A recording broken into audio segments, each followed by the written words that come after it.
That wind's fixing to do something. Sure it is. Always is this time of year.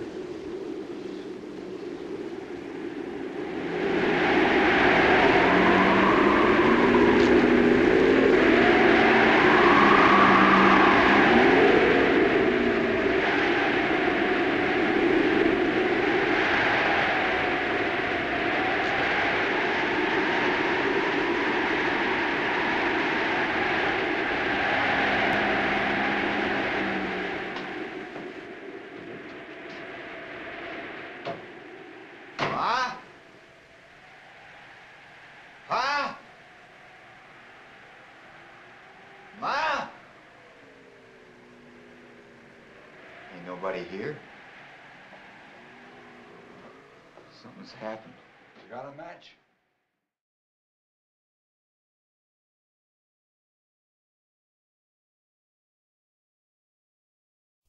The Dust Bowl was a severe period of drought and dust storms throughout the 1930s. Why did the Dust Bowl happen?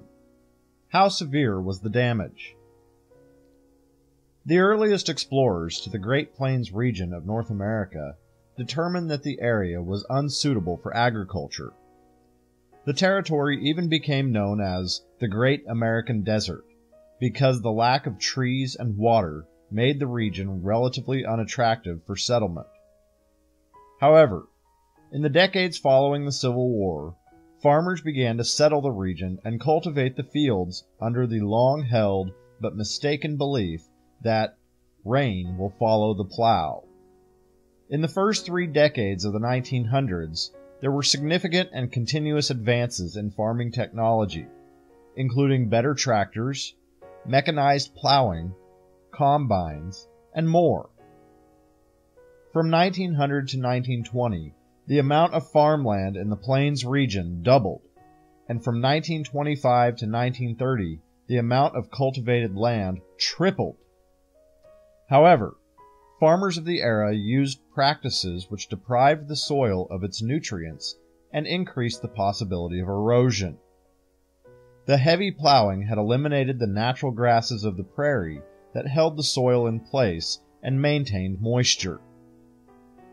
Then, in 1930, a severe drought struck the Great Plains region, which lasted nearly the entire decade.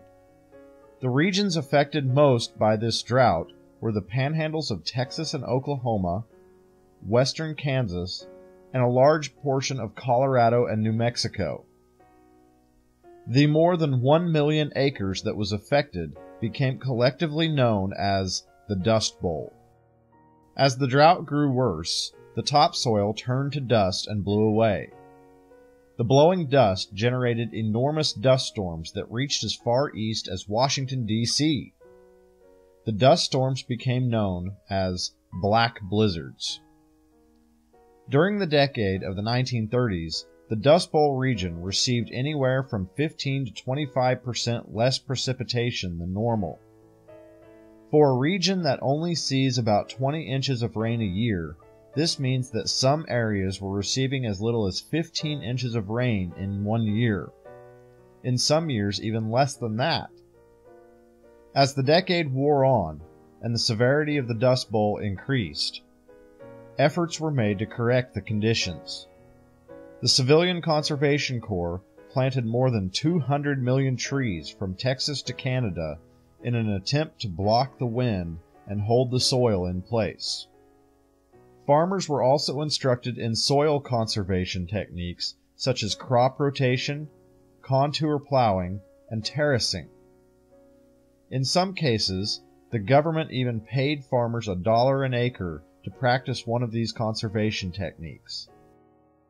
By the end of the 1930s, they had succeeded in reducing the amount of blowing dust by 65%.